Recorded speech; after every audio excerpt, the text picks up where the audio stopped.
Hello and welcome to another episode of No Such Thing as a Fish, a weekly podcast, this week coming to you live from Ipswich.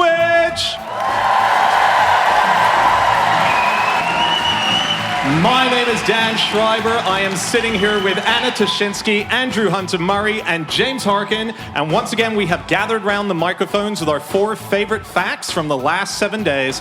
And in no particular order, here we go. Starting with fact number 1, and that is my fact. My fact this week is that there's a special piano that only Benny from ABBA can play, and he can only play it if he's 6 miles away from it. This is such a cool thing. There's an ABBA museum in Stockholm, which is a fascinating place. And in it is a piano that belongs to Benny.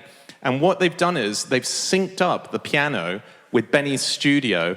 And so anytime Benny's at home and he plays on it, the piano in the museum just starts playing whatever it is that he's playing as well. So what if I go to Benny's house and I'm not very good at playing the piano and I just play chopsticks? Will that play on there as well? Well, I think it'll probably summon an ambulance to Benny's house. Sending out an SOS. It's worth saying it's hooked up to an iPad, so it's not everything that plays. He has to decide when he's allowing the museum to hear what he's hearing. Yeah, okay. Yeah. They have a phone where only 4 people have the number of the phone. Guess which 4? Is it us 4? It's us 4.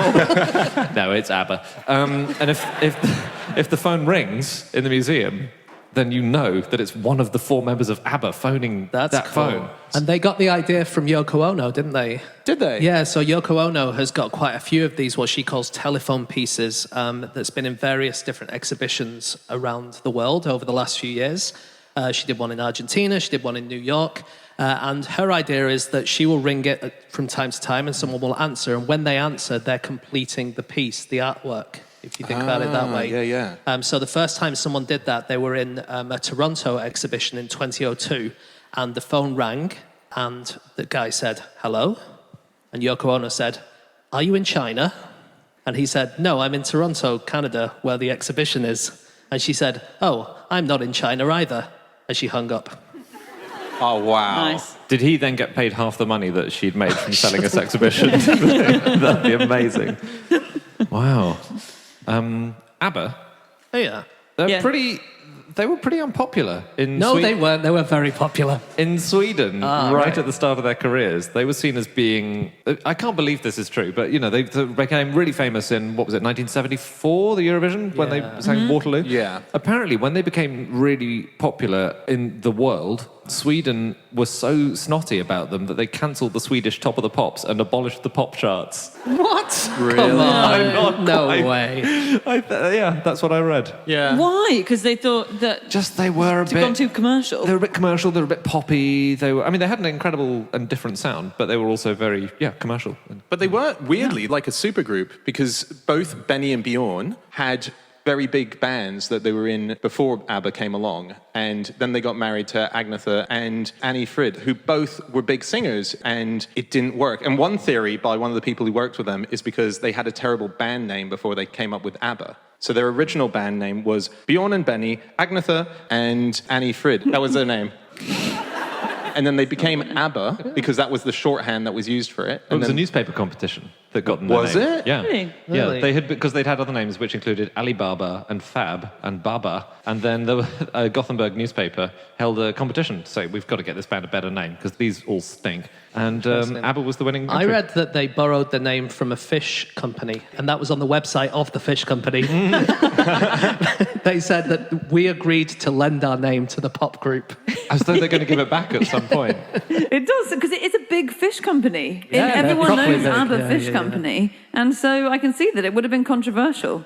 So they did have a weird time. The 2 couples that was made up of the 2 married couples got divorced within basically 2 years of each other, between 1980 and 1982, while writing their best songs. So if you listen to The Winner Takes It All, that was written by Bjorn, wasn't it? And then he got Agnetha to sing it, and they'd been married. And she says, it's very interesting reading what they say about the divorce, because he says, God, it was the friendliest divorce on the face of the earth. No marriage breakup could have been easier. Best friends forever. And then you read her in a separate interview going, everyone thought it was a really easy time, but it was actually hell. And particularly being made to sing the lyrics to this song, which are things like, talking about, does she kiss you like I used to kiss you? And he'd gone off with another girlfriend weeks after they'd divorced. She's there on stage singing it. So, yeah. That's awkward. Yeah. And then it was 1981 when the final divorce went through. And so by 1982, they were all single. Yeah. And their first album of 1982 was called The Singles. Yes! That's good. Nice. That's so good. Do you know there are ABBA, just on that note, there are ABBA tribute acts which include the Bjorn Identity and the Bjorn Ultimatum, but not the Bjorn Supremacy. Very funny. That's so good. Annie Frid, not Swedish. Scandal? Really? Norwegian. Bullshit. Scandalnavia. Scandalnavia. Absolutely. She's really interesting, though. Her background is so interesting. She is what's called a Tyska Barnas, or a German child. And these were people in Norway who, during the war, the 1930s and the Second World War, the Nazis had a policy of interbreeding their men with Norwegian women to create perfect Aryan offspring, who would then sort of be given back to the SS and be, a brilliant Aryan race for the Nazis. And she was a child of that. But she was born in 1945. So her mother was Norwegian. Her father was a German soldier who was in Norway. And then immediately they were completely ostracized and had a hell of a time, and they couldn't get jobs, and most of them have really awful lives as a result. And I think they got compensation from Europe a few years ago. Did they get it in the end? I remember. I'm actually not sure. I know they fought for it, Yeah. but still not fucking Swedish. Just on the on. sort of mania of when they hit and became absolutely stratospheric, I didn't really appreciate how huge they've been. So, just for an example, they visited Australia in the mid-70s. Their TV special in 1976 got more views than the moon landing. Wow. Yeah, they were so popular that in the year 1976. Oh, in the 1970s though. In 1976. More TVs, right? Sorry? More TVs in the I guess 70s. more TVs, and they showed it 4 times. Yes, I mean, there are factors that mitigate, but still. It was a big event. What time of the night was it, the moon landings in Australia? I don't know. Look, okay. They were so popular. In 1976, they had the #1 spot for 39 weeks. And after 12 weeks of it, their version of Top of the Pops just stopped showing the music video because you've seen it for 12 weeks, guys. And in Australia, that was? Yeah, fans absolutely rioted. And that was on the Australian version of Top of the Pops, which was called Countdown. Yeah. The Australian version of Top of the Pops was called Countdown. Why are we not talking about this constantly? Oh, really? Oh, okay. Yeah, you've just been hanging on to this fact in your head for 8 years. Yeah. Well, when you say fans... Why are you moving on from this Top of the Pops countdown thing? That's absolutely... is there a letters and numbers show called Top of the Pops in Australia? No, I don't think so, but... Well, what do you call countdown? I don't think we have countdown. All right. They can't spell in Australia.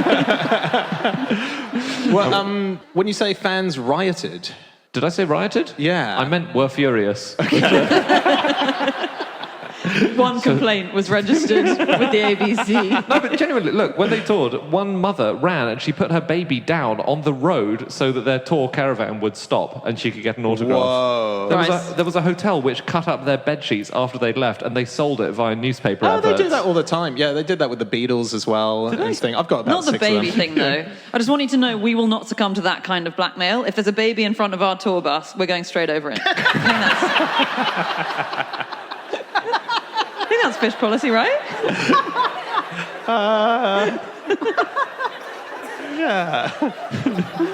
It's very important to get that clear from the outset. That's good. Oh, my God. Who do you think is the biggest band ever from Sweden, according to the Billboard charts? The biggest band ever from Sweden. I'm going to put my foot on the landmine and say ABBA. It is not ABBA. It is Roxette. Isn't that interesting? Yeah, Roxette have had 4 #1s. ABBA have only had 1.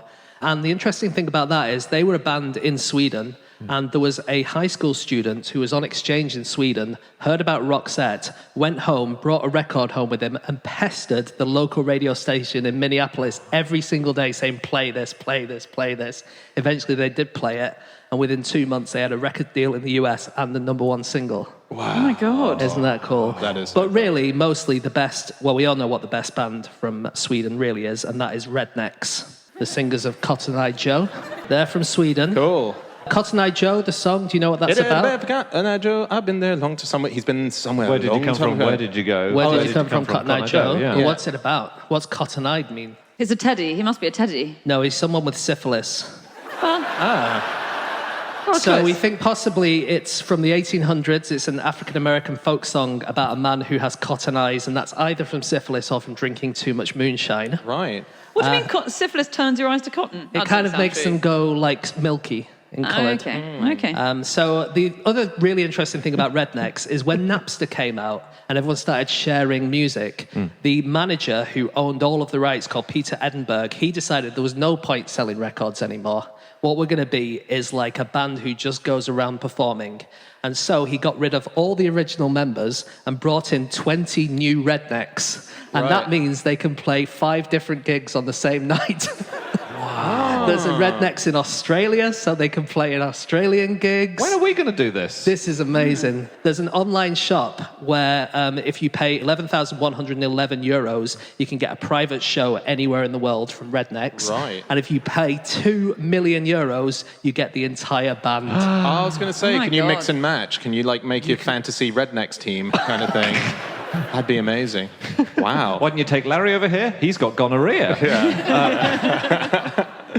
I have one tiny last thing before we move on. Their Eurovision, just very quickly back to that, because that's the thing that exploded them to the world. The UK, do you know what they gave them point-wise? Null points. Did we? We're famously good in Eurovision at judging and participating. And you know who the interval act was at that year's Eurovision? No. The Wombles.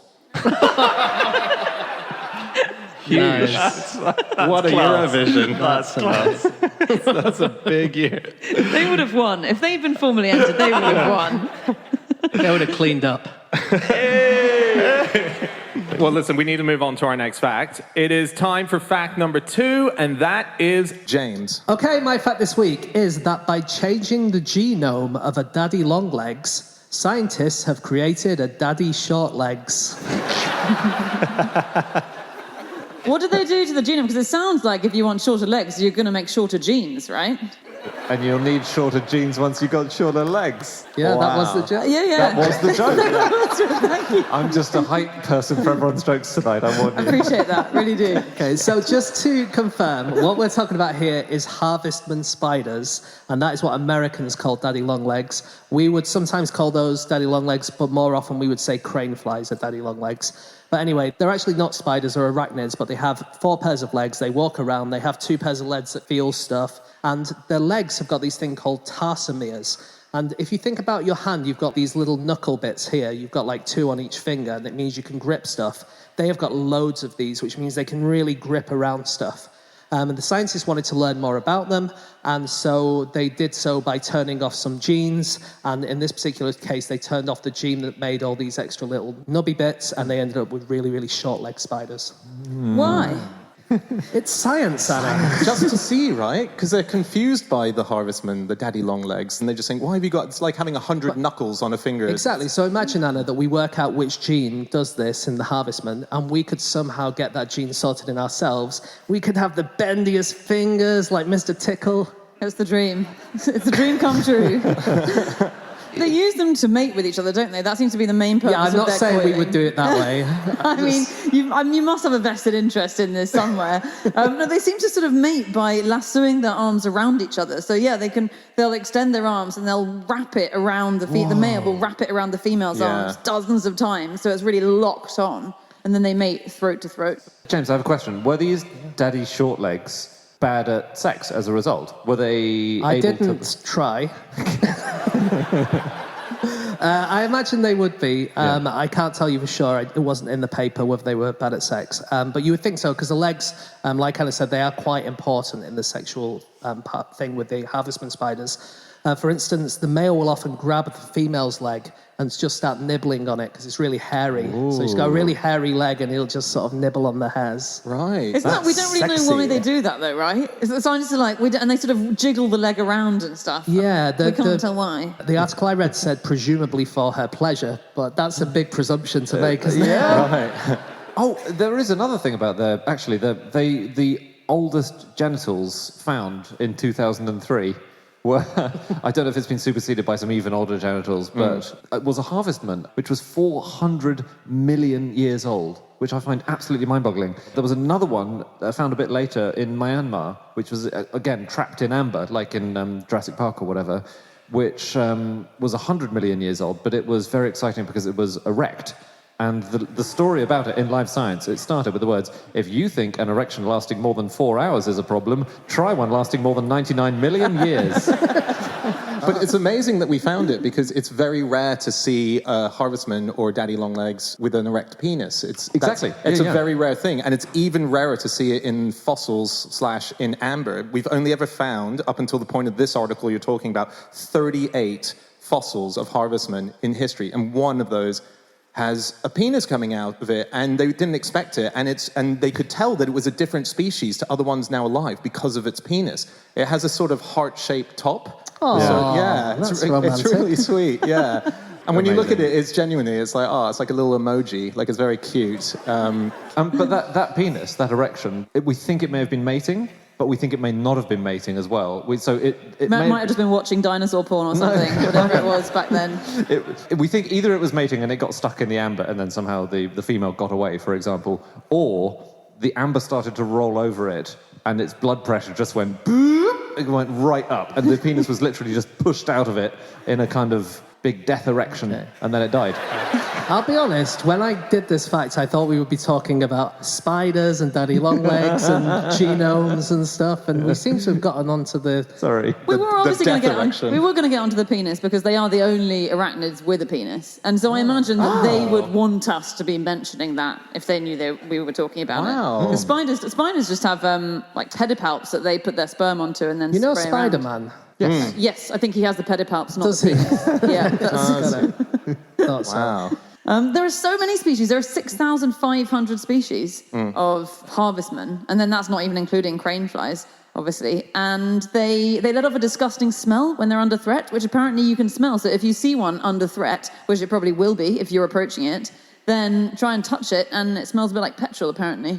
Yeah, and sometimes you get massive clumps of them, don't you? There was one in southwestern China that had 300,000 individuals in a clump. Whoa. And it just looks like this hairy blob that's kind of going around. Oh, wow. Around. What do you mean they kind of roll like a ball together kind of thing? They don't roll so much as kind of walk and crawl. And there are some on top as well, so they're a little bit kind of on top of each other.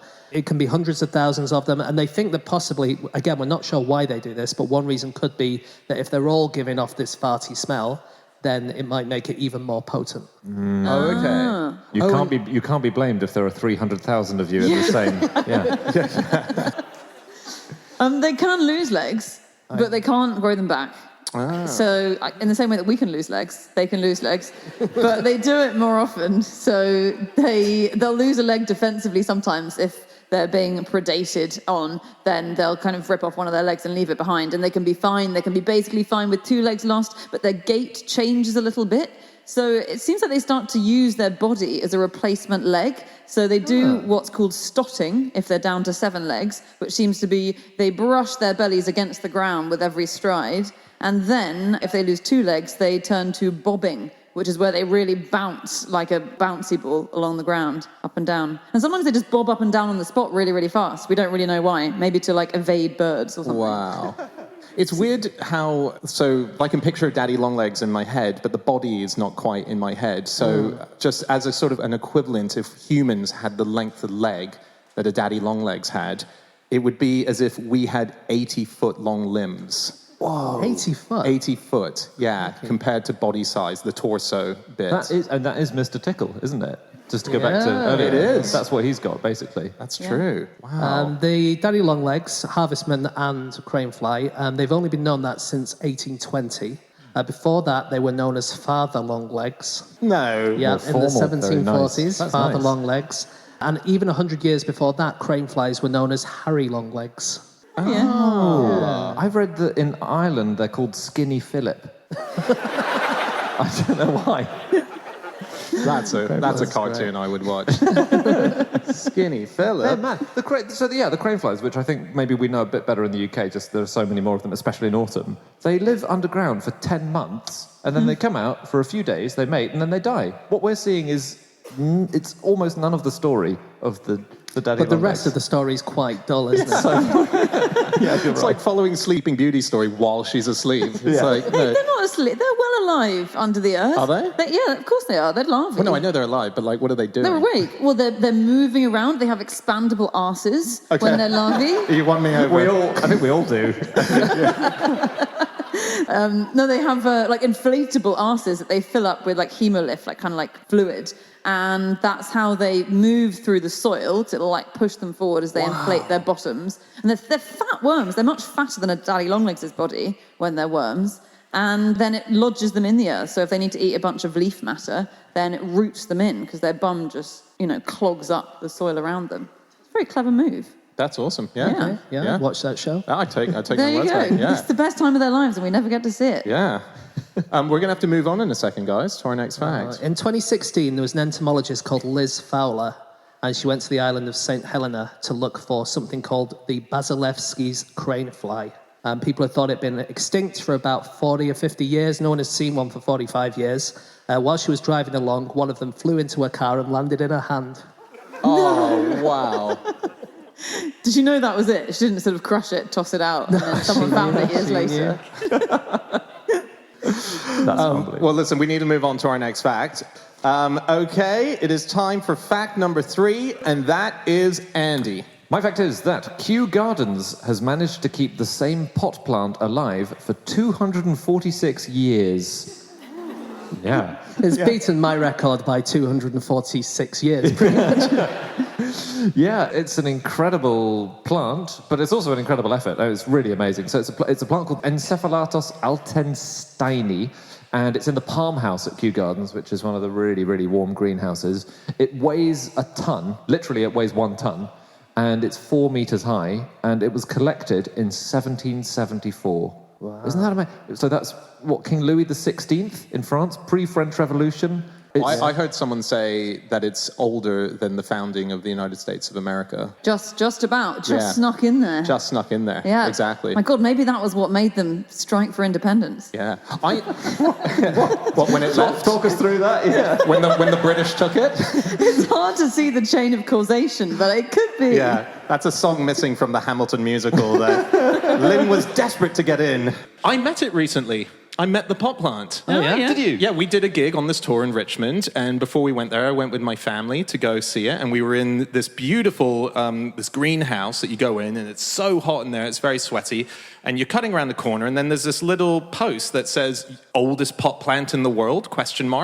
I did a really weird thing, which was I hand shook its leaf. What? Because I read that print. You're such a star fucker. It's unbelievable. Anything for a photo with some celebrity. I didn't get a photo. I respected its privacy, but because I'd read somewhere, I think we did on the podcast, that Prince Charles, whenever he plants a new tree, before he goes, he shakes its branch and says, "Have a good life." And so What? yeah, just because he talks to trees, right? So I knew he talks to trees, but I didn't think he sort of formally spoke to them. no, he shakes their branch and he says, "Good luck, hope it goes well." And I did the same thing. I sort of gave it a little shake. Okay. And, Feels like the ship sailed if you're wishing good luck to the already, 246-year-old. Well, no, because he's at the other end of the journey, or she is at the other end of the journey now. I think it's a he, although it was quite hard to work out the sex, because they are one of the few plants that have distinct sexes, so they need a member of the opposite sex in order to be able to germinate and create offspring, which is why they all hang out together. They're very sociable.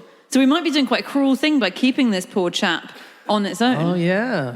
They did a study. There's lots of mysteries about cycads. Given that, people are fascinated by them, there's a lot we still don't know, like how exactly they're pollinated. We thought it was pollinated by the wind, but found out recently that actually they heat themselves up like a radiator, and that vaporizes all these compounds, and then that attracts insects. Wow. And their seeds are too big for most things to eat. So we didn't know how they were dispersing their seeds. Oh. And so they did this study to look at how their seeds get dispersed and how they spread. And it was so cool how they did it. The scientists who did it, they basically turned up in Queensland in Australia and they superglued a bunch of metal bolts to the exposed bits of seed when they were on the original cycad. And then they returned a few months later with a metal detector and then just went around the ground seeing where the seeds had gone. And they'd gone underground, had they? They'd gone on the ground. No seed had travelled more than 5 meters away from the plants. They're very lazy. Yeah. When you shook hands with the plant, Dan, can I ask, did you wash your hands afterwards?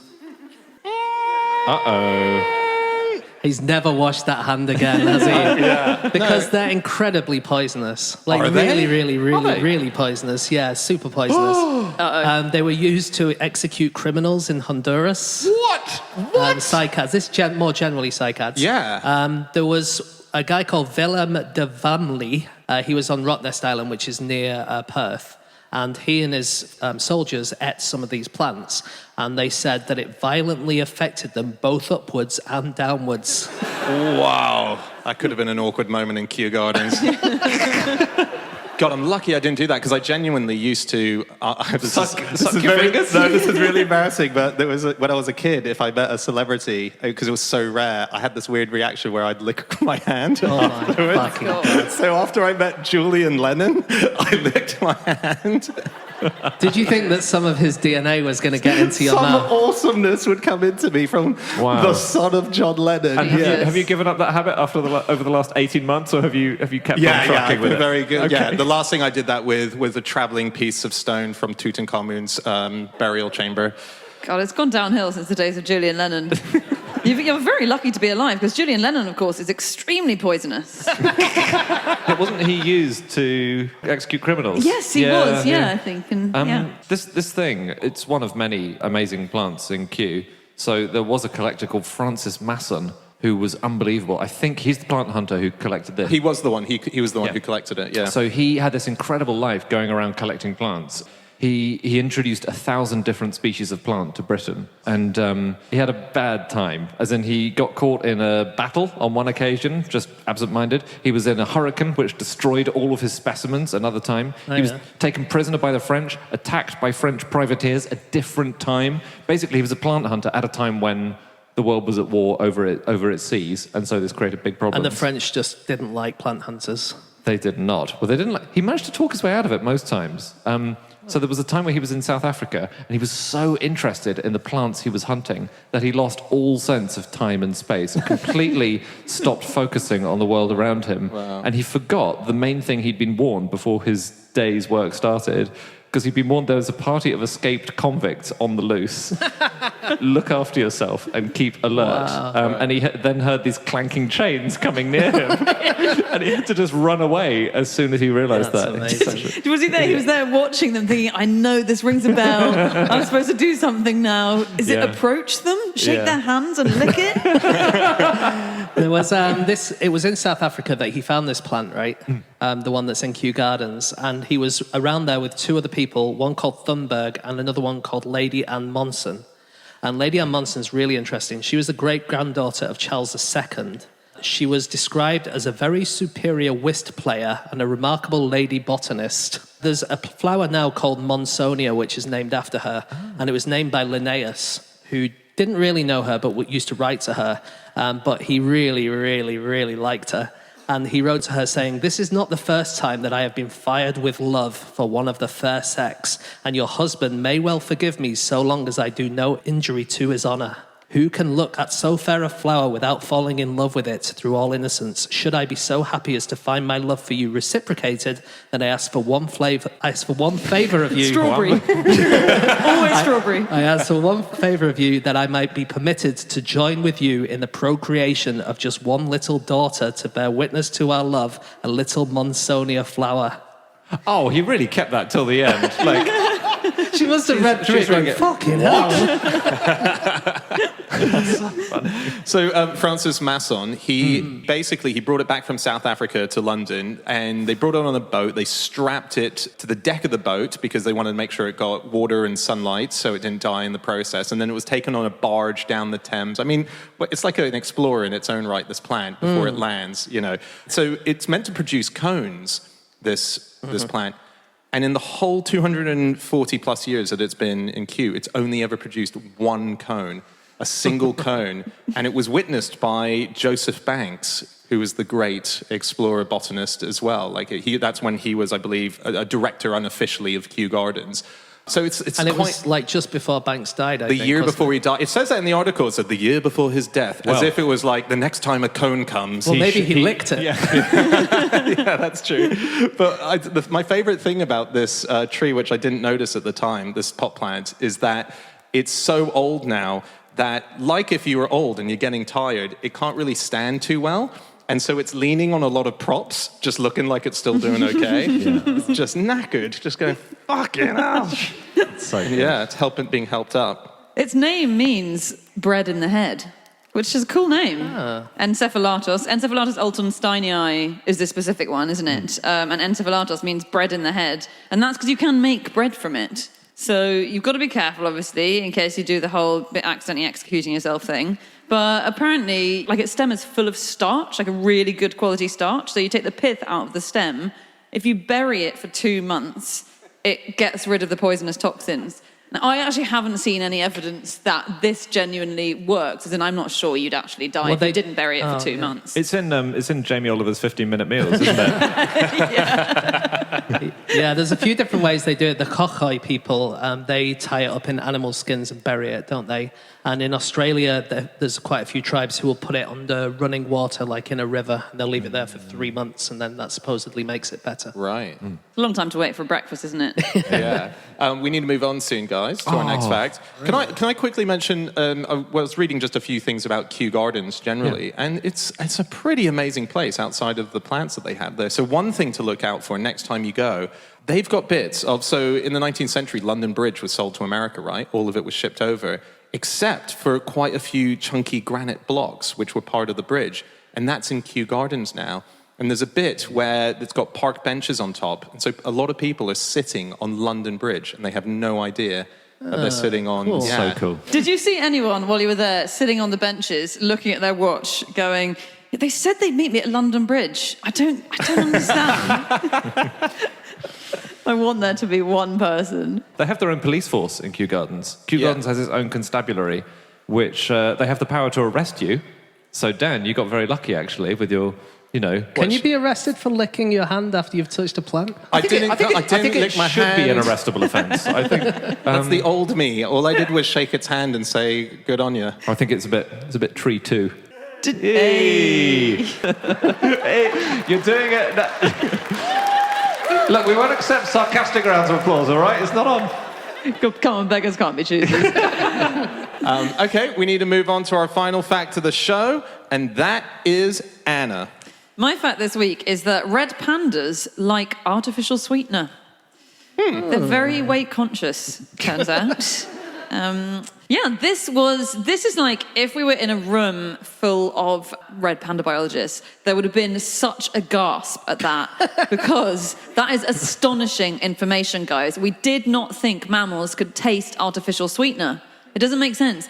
Primates are supposed to be the only things that can taste artificial sweetener. All other mammals can taste normal sugars, or some of them can't even taste that, like cats have lost their ability to taste sugar. But then there was this study in 2009 at a Swiss zoo where a bunch of mammals in the zoo were given a choice between plain water and sugar water, or plain water and water with sweetener in. And all the other animals didn't care between the plain water and the sweetener, the mongoose, the meerkats, the lions, the ferrets. But the red pandas way preferred sweetener.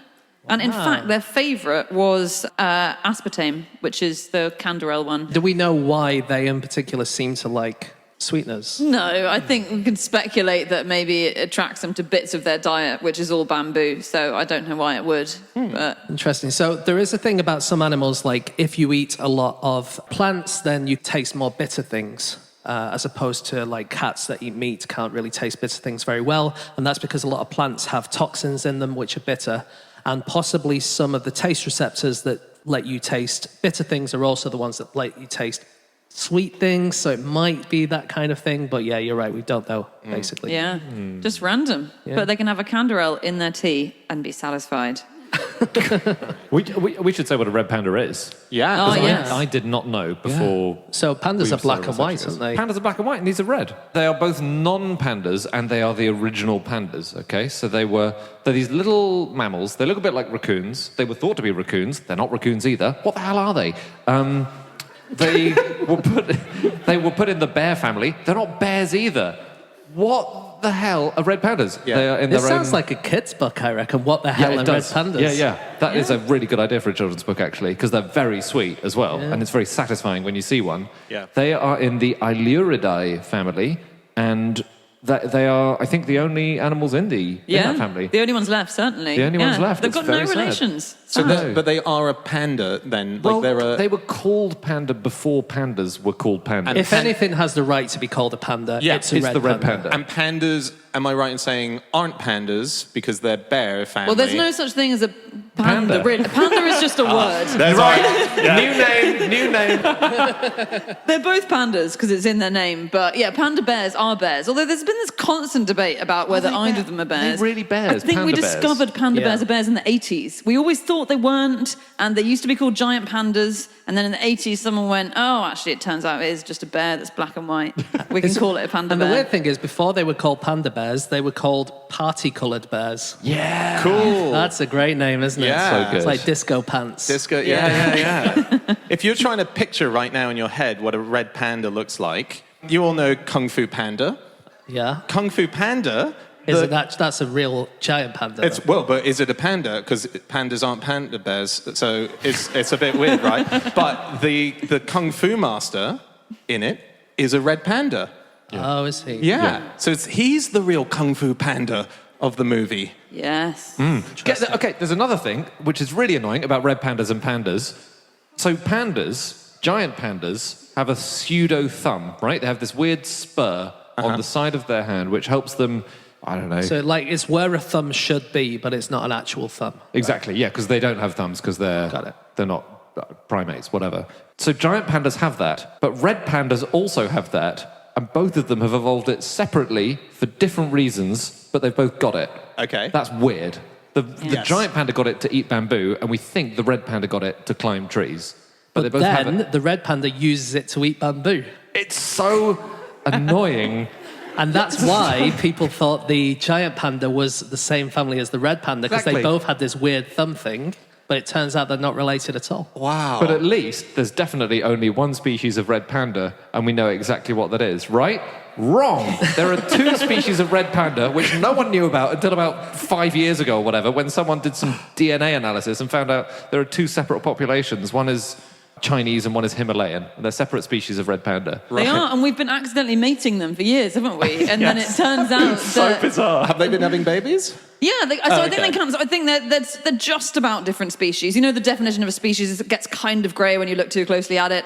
But it seems like the ones on one side of the river are adapted slightly differently to the ones on the other side of the river. So we might be mating out those adaptations by accidentally making It's so them all funny. have sex. Imagine being one of those red pandas, though, and it's because it's like being abducted by aliens and then just being put in a room with a bear, and the aliens in it, you're looking at you like, go on. But they're compatible. That's what's weird, though, right? Okay. Like, could a red panda mate with a panda bear and have a baby? I don't No. think No. so. Have we tried? The first red panda that we know about in history, as in, I'm talking about in the olden days, a fossil. It was twice as big as the modern red panda. Ooh. It was found in Felixstowe. Oh, that's down the road from here in terms of quite close geography to the rest of the world listening to this podcast. It's compared to the rest of the world, it's close. Yeah. This is the closest date on the tour to Felixstowe. And that's because this area of Suffolk used to be where giant red pandas lived, and pumas lived, and mastodons lived. Wow. And, bisons live, and everything used to live around here as like a jungle place. And then obviously they all died. But yeah, really good fossils around here, and also really good coprolites, right? And that's why when you guys were doing the sound check earlier, I went down to Coprolite Street, which is just down the road. Yeah, Coprolite Street. incredible. James and I spoke about this ages ago. There's, as far as I can tell, I don't know if you've looked into it more, James, there is only one street in the whole world called Coprolite, and that's here in Ipswich. It's amazing they haven't named any other streets after fossilized poo. But you figure somewhere else. And it was, there was a guy, there was a factory which was on Copperlight Street, which was established by a guy called Edward Packard, a.k.a. the Copperlight King, or the Golden Muckman of Ipswich. What, you're making it up? No, that's what he was called. That's incredible. Yeah. Are there signs on Copperlight Street saying, please do not pick up after your dog? We're in this for the long haul.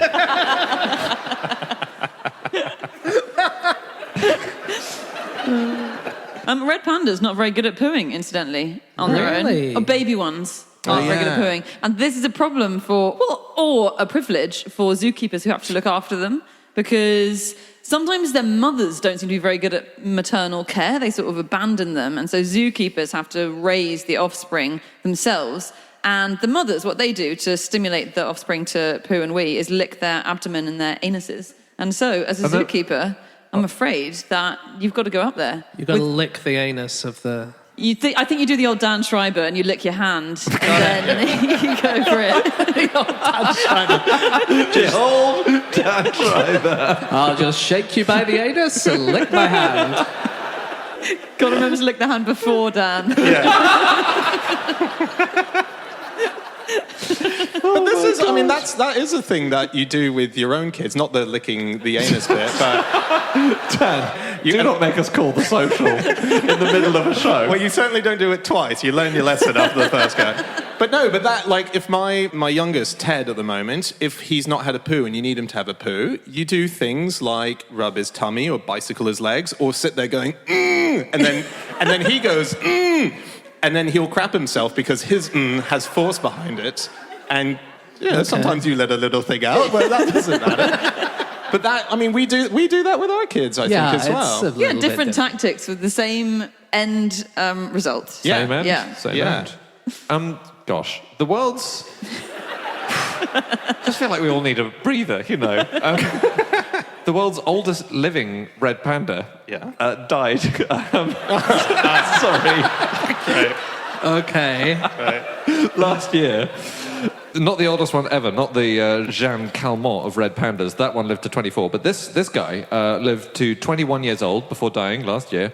And that's amazing because they normally live to about 12. So getting to 21, big achievement. And he's... Dyslexic. Got it the wrong way around. Sorry? Easy mistake to make. Well, it's so sweet. He spent his time with another panda who was called Zoe, right? And he lost his eyesight due to his extreme old age. And she would help him navigate around his enclosure every morning. Oh, isn't that sweet? That's nice. Also, the other account is that he would wrestle other red pandas every morning at 9:15 a.m. on the dot. Come on! Yeah. You think you're hard enough? Was he really angry? I think it was just a species thing, but yeah. At 9:15, did he have a digital watch? I don't know what happened at 9:15, yeah. Wow. In the early 2000s, a red panda won Brummie of the Year. Big award. There was a big story about it. There was a red panda called Babu who escaped from the Birmingham Nature Centre in 2005. Babu escaped and found 4 days later. But in the interim, it was a big story of like, where's he gone? And like they called him like the Houdini of red pandas. I'm sure there wasn't much competition, really. No, they're always escaping, aren't they? Yeah. Literally, look up a red panda in a zoo and you will be looking up a story about them escaping. I don't know why we keep putting them in zoos, because they're desperate to get out. There was one in Scotland that survived for 2 months. It was just found up a tree by a farmer. It's really fucking bizarre, hovering above your cows. We're going to have to wrap up in a sec, guys. Some stuff on sweeteners, maybe? yeah. I don't know. Sure, yeah. Like, so saccharin, which was the first artificial sweetener, 300 times sweeter than table sugar. But there's one now that's called neotame, which is 10,000 times sweeter than sugar. And what's interesting about that is because it's so sweet, you only have to put a tiny bit in anything, which means it's so small you don't have to put it in the ingredients. So you can just add this sweetener. Because it's below a certain number of grams, you don't have to add something to the ingredients. That's incredible. Isn't that amazing? That's really incredible. Do you know what? People keep discovering artificial sweeteners by mistake. Did you guys come across this? No. It's because they keep licking plants, isn't it? You've got to do the Dan Schreiber. Or anuses. Anna, it is people doing the Dan thing. Oh, wow. So the first one was discovered by this Can we just establish which thing is the Dan thing? Is it... It's accidentally licking bits of yourself, all right? If you like that. Okay. It's okay. This Russian scientist called Konstantin Falberg, he sat down to dinner in 1878, and he'd been at the lab all day, and he hadn't washed his hands, and his bread roll was unbelievably sweet.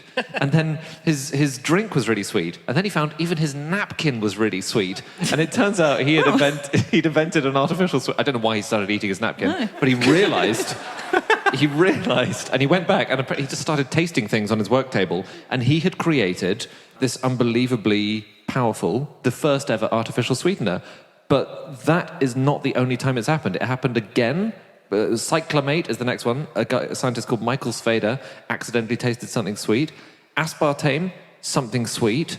A chemist called James Schlatter, he was working on an ulcer drug, and he just tasted something incredibly sweet. And sucralose is the last one. Researchers misheard their instructions, apparently, and accidentally tasted the compound instead of testing the compound. That's fantastic. Look, guys, I hate to cut this off, but we need to wrap up. Okay, that is it. That is all of our facts. Thank you so much for listening. If you would like to get in contact with any of us about the things that we've said over the course of this podcast, we can be found on our Twitter accounts. I'm on @Schreiberland. Andy? @AndrewHunterM. James? @JamesHarkin. And Anna? You can email podcast@qi.com. Yep. And you can go to our group account @NoSuchThing. And you can go to our website, nosuchthingasafish.com. We have all of our previous episodes up there. You can check out all of the upcoming tour dates as well. We're going to be doing more on this Nerd Immunity tour all the way into January, so do come along. But that's it for now. Thank you so much, Ipswich. That was so much fun. We love being here. We will be back again. And everyone else will be back again next week with another episode. We'll see you then. Goodbye!